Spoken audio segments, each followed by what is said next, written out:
Good evening once again. Our second shoot of the day. So you just saw us talking about the top four teams. I know Gopal and Devankur. None of you have picked Pakistan in the top four. So let's talk about Pakistan because it's one of my favorite team. In the cricketing circuit. Because whichever team you are or how big a team you are, you don't know which Pakistan is turning up on the day with you. Okay, so is it the Pakistan that can crumble like anything, or is it the Pakistan that can sting you with surprises throughout the match? So let me come to Devankur first. Before Asia Cup, Pakistan looked one of the most settled side in the entire World Cup. Their openers looked settled. They had a strong middle order. They had a young captain in the last 2-3 years who managed to build a team. They had three fearsome fast bowlers. Okay, I know Nasim Shah is injured and out, but everyone else is there. But suddenly they looked so dizzy and vulnerable as a side. What went wrong? Yeah, I see. Number one is I would start by saying that they came into the Asia Cup as number one ODI team, but they had an Afghanistan series before that, which they barely scraped through. They won 3-0, of course, but two of the matches were very close. Again, Naseem Shah hit a six of the last ball and made one of the matches.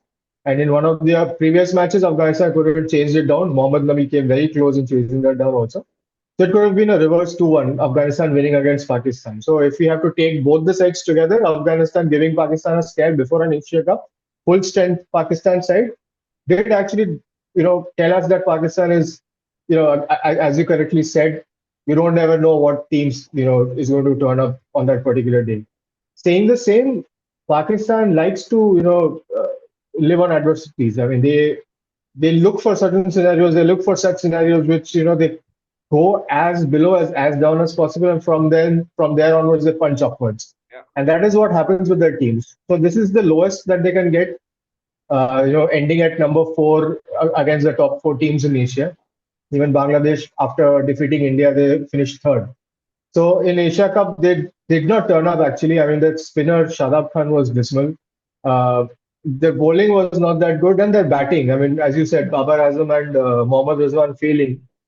Everybody fails. So Imam ul Haq was not in form. Fakhar Zaman doesn't even look like a one-day player to me. He should only be concentrating on T20 matches. And then that batting middle order, like apart from the only that lambasting century by this Iftikhar against Nepal, nobody else showed up on that particular days for the middle order. Even Shadab's batting was not that good. So if Pakistan has to perform, they have to consistently have at least 3-4 certain players on that particular day performing, which they are finding it very difficult. Shaheen Shah Afridi was really very pathetic with the ball, if you've seen. His lengths and lines were very, very, very dismal. Same for Haris Rauf for the matter. But Haris Rauf is known to get hit for runs, but he still picks up wickets. The only saving grace was Naseem Shah. He was brilliant against all the teams, and unfortunately, he's now injured. He would not be taking any further part in the World Cup.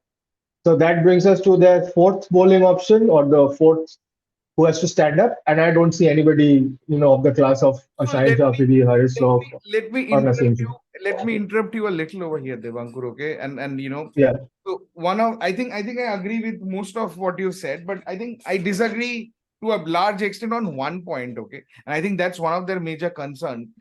Fakhar Zaman, you said he doesn't look fit for a ODI. I thought it's otherwise, and I just quickly pulled out the stat. This guy has a 46 ka average in ODI in around 78 matches, 10 hundreds and 15 fifties. Yes, and a strike rate of 92. That's top notch. I mean, yes, he's Can going through a you bad phase.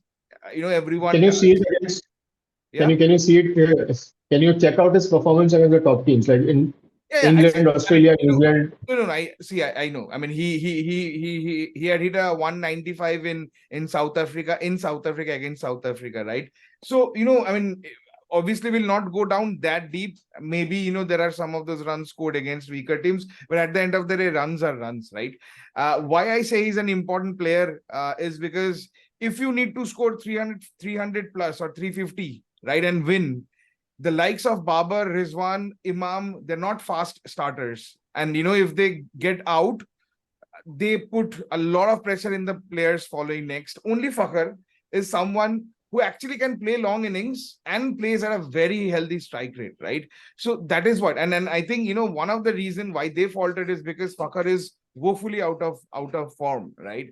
Uh, Yeah. uh, but I think, and I'll come to Gopal about this. I was a little irritated looking into their first practice match, where in a 50-over match, Rizwan and Babar played 30 overs. I mean, you are the assured players. You are the guys who actually play in most of the matches. This match should have been played more by the likes of Iftikhar, Fakhar, Shadab, right? They should have batted because, when you're out of form, the only thing that can bring you back to form is match time. And out of 300 balls, 178 balls played by these two players. So I think there is this kind of selfishness as well, which Not probably not is picking on them. Yeah, Gopal. not only selfishness, Shantana. Probably the fact is that even in that practice match, the dependency on Babar and Rizwan is clearly shown, and they don't they feel that maybe Babar and Rizwan should have the maximum match practice so that they are going to perform in all the 9 matches that they're going to play in the World Cup, which is not going to happen. There will be a match wherein Babar will be probably get dismissed early, or Rizwan gets No, dismissed but early. but to your point, that's a good point. But to your point, they have done that. You look at Virat Kohli and the number of matches he missed in the last 12 to 18 months. Every weak opponent he has not played. So we used to Agreed. criticize him, but what at the likes of Rohit, Hardik, they took rest. We were critical, right? Devankar, you remember? But what has made it is the alternates like the Shreyas Iyers and the Gills to come up, raise their hand, and win matches. The Ishan Kishans and all, right? Which means even if a Virat fails, honestly, you think if a Virat fails on a given match or a Rohit gets out, you still know there are the Shreyas Iyers and the Gills who can win you match, right? That is something that Pakistan has not done. And it doesn't look like that's what I'm saying. It doesn't look like even in I mean I'm more betting Pakistan to bat first and win a match rather than chase, because in a chase piece, if they're going to chase in say a 300 plus score, inevitably Babar and Rizwan has to score. If they don't score, I don't see Pakistan crossing even a 200 run mark, because the remaining batting lineup has actually not done much that of a match practice in the last, say, a year or so, wherein they have been put into pressure and they have actually come out of that match in winning colors. Maybe in 1 or 2 matches, if Tekar might have done it, or maybe 1 or 2 matches, maybe Shadab would have done it. But consistently, if you look at it, the players have not been put into that kind of a mental pressure, or a temperamental pressure, wherein they perform really well and come out. And that is one. Second thing is, Shantan, the shift from being a number one side to a not in the top four Asia Cup. of the World Cup squad, and Asia Cup as well, is one of the reason is Shaheen Shah Afridi. If he picks up early wickets, I feel Pakistan tends to win most of the matches. In Asia Cup, we never gave him that early wickets, especially in the second match. Wherein after that, if you look at it, yeah, so hold on, and I'll ask this question to you, Gopal. See, I was actually thinking of this question. We all think that Pakistan are a more stronger bowling side than a batting side. So, it's their bowlers who win them matches more in cases, right? Now, tell me one thing, with Naseem Shah gone, and if the teams are sensible enough to play the first 3 overs of Shaheen Shah, even if those are 3 maidens, I don't think Haris Rauf is that big a threat. Maybe he's excellent in T20s. Mohammad Wasim is all over the place. I don't see how many matches Zaman Khan will play. And then Shadab is woefully out of form. So they suddenly look an average bowling side as well, if you don't give wickets to Shaheen Afridi in his first spell. Because in his second and third spell, even Shaheen Afridi looks flat, right? So absolutely. Do you think they still have that sting in their bowling with the current form that they have? It all depends on how Haris Rauf is bowling it out, Shantan. I think Haris Rauf now has to take up that extra bit of responsibility in not just bowling pace, but then not giving away the pressure that Shaheen Shah Afridi is going to take from the other side. I think that is going to be a very, very key aspect. And the other factor also, if you look at it, Chandan, is with your Nazim Shah, they still had only 4 genuine uh, bowling options. The fifth one, in any case, was a part timer in either Mohammad Nawaz or your The I spin think option, Fahim Usama Ashraf. Mir. Yeah, or no, not even the not. I'm not talking about the genuine spinning options. I'm talking about the main 4 bowlers. Okay. If you take it, Shadab Khan, Shaheen Shah Afridi, you had Nazim Shah who is out, and someone will come against it, and then you have Haris Rauf. So the fifth bowling option was any which was a problem for them. Yeah. It was a shared between Mohammad Nawaz and Fahim Ashraf and other players. So Iftikhar Ahmed. Iftikhar Ahmed, with Nazim Shah Iftikhar, going Salman Agha.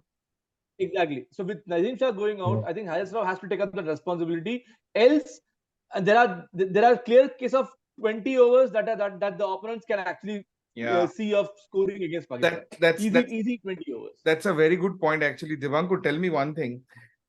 I think we all agree in our previous videos, each one of us picked up, spinners as, impactful players.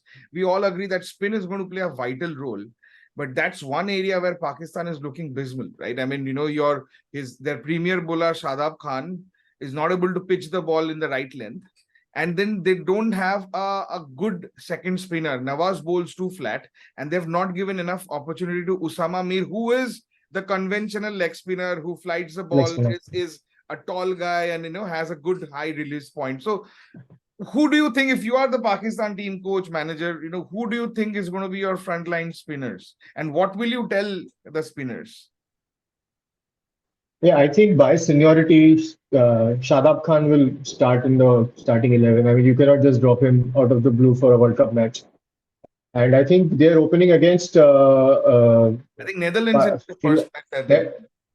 They have 2 matches at Hyderabad, and then they come to Ahmedabad to play India. So I think those 2 matches, Shadab would definitely be opening up. And Usama Mir, I don't think so will be getting any chances to play in those first 3 matches, to be very, to be very frank. For the second spinner, Babar's best friend, Mohammad Nawaz, right, the left arm spinner. Everyone in that team is Babar's best friend, by the way. Okay? Babar's best friend is how the Pakistan media and the fan calls it. Yeah. So if he's the replacement of Imad Wasim. So Pakistanis are very angry that Mohammad Nawaz, who is Babar's best friend, Imad Wasim is in the team. So Babar's best friend will be playing a game. Salman Agha would be bowling his off spinners as well. Iftikhar Ahmed will be bowling his off spinner. So spin wise, I think their basis is still covered. I mean, effective, non-effective, I have no idea, because I think Usama Mir would be a much more effective bowler than Shadab at this present time. But Shadab would definitely open in the first 3 matches. He'll be in the first 11. And post that, I think so the management will take a decision. The reason why Usama Mir has been brought in the team in the first place shows that the management does not have any 100% confidence in Shadab. So it's up to Shadab to pick his socks up, play better than what he has been doing. He's a much, much, much better player than what he has been showcasing in the ODIs recently. And he has to pick it up. He's a gun fielder. He is required. Pakistan's fielding is a major issue. So they would need somebody in the 30-yard circle who's a gun fielder. Shadab is that. He gives you. He's a very good bat. So even his confidence is down just because he's not bowling well. So his confidence with the bat is down. So Shadab is a major player. I mean, if he shines, then Pakistan is a team to watch out for. And I don't think Usama Mir will then get an opportunity. But if he doesn't, if he still continues with this dismal form of office, then I guess Usama will get a look. Okay, now we'll do it in an interesting way, okay? 3 things that you think Pakistan should do to revive from what they are doing right now. We'll go alternate. So Devankur, first from you, then from Gopal, you, and then again coming back to Devankur until you finish the 3 things for each one of you. So Devankur, first with you. Again, if you are a Pakistani fan or a media or a coach or a captain, what is that first thing that you will tell your boys or do in getting out to play your first match? See, I think let's talk team-wise, because we all know that Pakistan is a bowler-heavy team. Even if Naseem Shah is not there. So their first thought should be that, our bowling unit has to be the best bowling unit which is going to play out there and they are going to win us the match. How can a bowling unit win you the match? As Gopal and we have been discussing internally also in our group chats. Let's accept that whosoever chases is going to win, right? India, all the stadiums are small, due factor coming in 300 plus score. If you chase, you have an 80% chance of winning, even if it is a 340 plus score, like New Zealand showed it the other day. So I think in that sense, Pakistan should always look to bowl first if they win the toss and try, and they are bowling heavy team. I mean, if their bowling gets hit for 350 runs while chasing, their morale will much more be down than what they are currently. So you're saying So they should always win toss, bowling first, okay, bowl first, and restrict them to 300, 320, the opponents, and chase it down. Oh wow, 300. I think, if you are giving 320 runs, the Pakistani batters will start having jitters because, again, it's going to be all on Babar and Rizwan. Gopal, what do you think? Yeah. So, what according to you? I thought, I always thought with the kind of form maybe Fakkar or Iman, I think is there. I think they will, one of them, probably at least Imam ul Haq, I don't think one of them is going to get, I feel that one of them is going to get dropped. I think in one of the practice matches, I think Abdullah Shafiq had played reasonably well with a decent amount of strike rate with decent hitting as well. So I feel that I think it will not be Fakkar Zaman or Imam ul Haq. I think it will be one of them will definitely be Abdullah Shafiq for sure. And the other I think the other piece is I would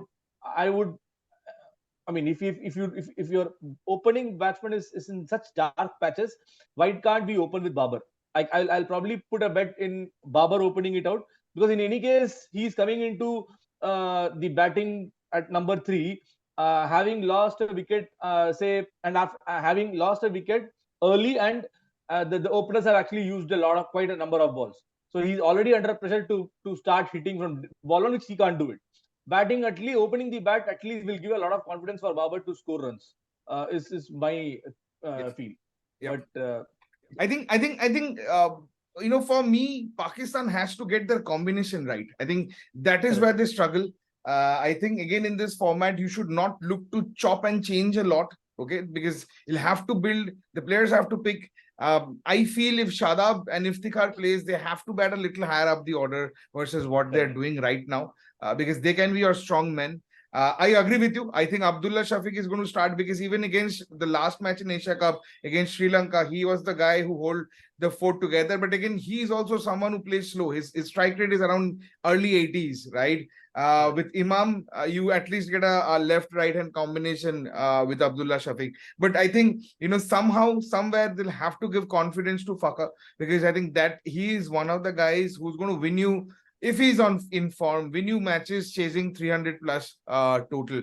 So I think, we'll all hope to see, it will be a cracker of a match. I think we'll be very tensed if it is India-Pakistan in a semi-final. It's going to be in the Eden Gardens. But I hope that the Pakistan team does well, not against us, but maybe overall in the World Cup. Coming to Bangladesh. Now, a day before your... So, Shaitan, before you go to Bangladesh, another point that came to my mind is, rather than playing their third seamer who is not at all a threat batting wise, bowling wise, why not have more all rounders in place and open your bowling along with Shaheen Shah Afridi with a spinner? But who is your bowling all rounder who is a seamer? You only have Mohammad no seamers. No seamers. I think Fahim Ashraf is in the team. I don't know whether I'm saying Fahim Ashraf is not in the squad. But okay. Then what happens is, you don't want midway a Haris Rauf or a Shaheen Brick off as well, right? Because if you somehow scratch to the last 4, you need a fit bowling unit. I think that is what is a difficult thing for them, because if you only play with 2 seamers in hot conditions, even at night it's going to be sapping hot, in hot conditions with 2 new balls, they are going to get hit all over the park, and you don't have a second seamer. With dew coming into the picture, it's so difficult for spinners to even grip the ball or turn it, and they're already struggling. So that's a point.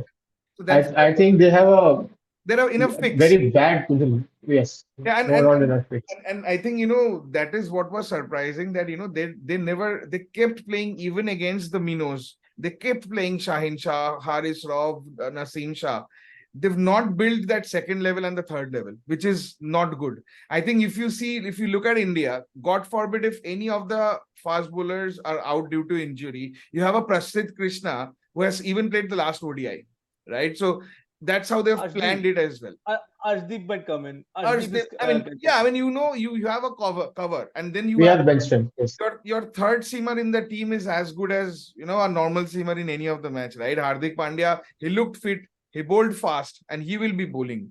Now coming to Bangladesh, you know, my point was, and this you can only expect from Bangladesh, right? A day before your team flies out for a big event like World Cup, your biggest two cricketers are in a spat, Tamim Iqbal and Shakib Al Hasan. Tamim gets dropped, allegedly because the team wanted him to play in the middle order, and they also told him that they might drop him, just going by the logic of horses for courses, which was not liked. And then, you know, it is all comedy where he announces retirement. The next day he picks back his retirement. He's taken off the captaincy. He then rests a series, comes back, supposed to come and join the World Cup squad, and then again retires. So, I mean, maybe, you know, there is not a lot. He has retired again. I mean, you know, I mean, I'm sure he has Just retired. not called. He's not called it Just out. not called. You know, Not called it out. Okay. you know, I'll be surprised if he continues to play, because both Tamim and Shakib have gone to the media. They've recorded podcast against each other. Such senior players, and this is so sorry to see a team who's playing international for almost 40 years now is losing it out like this. So, what are the hopes that you have, Devankur, on Bangladesh? Very frankly, top four finish is out of their league. They can't do that. They don't have top-notch consistent batters. I mean, Litton Das is not in form. He might be scoring some 50s often, but he's one major guy who should be scoring consistently and up top. You know, they are experimenting with Mehdi Hassan Miraj. So he might come in as a one down. He might spring up some surprises on certain days, but he'll not be a consistent scorer like the rest of the other teams have in their top three, top four players. So again, the entire initiative rests on Shakib Al Hasan and Mushfiqur Rahim, sadly. And Having Mahmudullah back, this guy as well, Nazmul Hossain Shanto. Nazmul Hasan Shanto. Yes, he's playing well. Yes. He's been in runs, yeah. Yes, so that too is a very funny story. He was not selected. He was dropped from the team the last year. He got a chance when somebody got injured. He came back and he's performing now. So he then again gets injured, and now, but I think he's in the team. So he led the team also against New Zealand when they were before this series. So Nazmul Hasan Shanto would be a player to look out for. But again, as I was saying, getting Mahmudullah back makes their team a little more middle heavy. He has good experience. He can bowl those off spinners as well if required. And entire show again, it is based on Mushfiqur Rahim, Shakib Al Hasan, Mahmudullah. And if Nazmul Hasan Shanto and Litton Das can pick it up top, bowling wise, their bowling is okay. I mean, fast bowlers, the fast bowling is a little better than before, right? So you have, Taskin, little better. And Shoriful Taskin is there. Mustafizur, right? So left armer, yes. Yeah. Two left armers there. So yeah, is a little better, but I don't think so. If they're bowling second with Dew in play, good bouncy, true to the bounce kind of pitches, they'll be hit for runs for sure against any batsman. I think bowling is still something that they can not worry about much, but it's going to be their batting which is going to give them headaches. Yes. Yeah. Gopal, what do you think is Afghanistan going to try and achieve of this World Cup? Again, I know the World Cup has not started, and with all due respect, they're not a team there yet playing 50 overs, right? They lack maturity and game sense in 50 over cricket. They're still in that T20 mode. In 50 overs, Rashid Khan does not look as dangerous as he is in the T20s. But what are your expectations from the Afghanistan team? See, if you had seen the last match of the Afghanistan one against Sri Lanka, where they almost chased that 219, that 37, 38 overs. I mean, they were a very good side. I mean, that was one heck of a match that Afghanistan played. I would actually want Afghanistan to play that kind of a fearless cricket, no matter the result, and because they have nothing to lose, and they have all the talents. The Rashid is there. You have that. I mean, you have the Noor, and you have You have Mohammad. Mujib and you have Nabi. Mujib is there. Yeah, Nabi is there. And then you have the opening is also the wicket keeper. I think Gurbaz. I Gurbaz. think he's an excellent batting batsman actually for Afghan. So I think, see, in all probability they should just play a fearless cricket. They should not worry about. I think mm, if they're going to allow, if they're going to probably set a target, they might score something around 240, 250, and then they leave it to their bowlers to defend it out.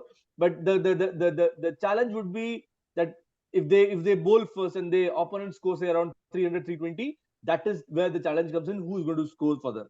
I think that is a very key aspect for Afghanistan. But all in all, I'm seeing.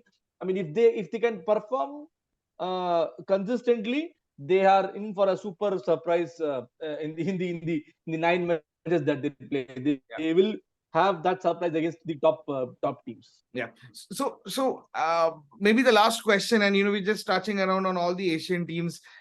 Divankur, 50 all out and then lost to Bangladesh. I know it's a practice match, but it was a thumping victory by Bangladesh. What do we expect from Sri Lanka? We can't count them out. I know we don't consider them in the top 4, but it's the land of the Aravinda De Silvas and Jayawardenas and Sangakaras, right? Playing in the subcontinent, everyone can bat a bit, everyone can bowl a bit, and they have a bit of experience. But not everyone is firing all cylinders. Anything that you expect from Sri Lanka? Not much. I mean, on the same lines as with Bangladesh, even Shanaka, Dasun Shanaka, he said that I'm not going to captain the side. And then there was this, all the episode which was played out wherein the team said, let's keep him the captain for World Cup. So they know that we are not going to finish top 4. There's a reason why Shanaka is just going to be there as a dummy captain. And if you have certain similar kind of a situation where the captain knows that I've been just placed here, to play only 9 matches, then you might as well know that the team's morale is not that great. And if you have to look at performers, I think Kusal Janit Pereira getting him back in the squad along with Pathum Nissanka is good because that lets their existing keeper, forgot his name, who used to open with Pathum Nissanka, Kushal Mendes. So Mendes comes one down. He is their impact player. He is going to be their mainstay along with Dhananjay De Silva, who's a good player, and their spinners, mystery spinners, and this Lasith Malinga ka chota bachcha. This guy can also be Pathirana. So they can spring up surprises, but I don't think so. They are in the good mental frame to actually do that. I think Shantan, I think one of the key things that Sri Lanka has probably suffered, which probably they didn't realize, was the injury to Hasaranga. I think they had too much dependence on Hasaranga, both from batting as well as bowling. More from bowling, but I mean, as a bit about batting as well. I think that spot, I think they are not able to fill it out. But glad that I think Velalage had actually bowled really well in Asia Cup. I'm looking forward for him as well. I think he will be in the playing 11 with Shanaka. You may not know. Again, it is the consistency that is going to play a very, very important role, Shantan. Yeah. How much more consistent you're going to be in that 5-6 matches is the key for you to be in the top 4. And maybe Sri Lanka may not make it because they may not give that consistent performances. Yep. I think we are pretty much on time.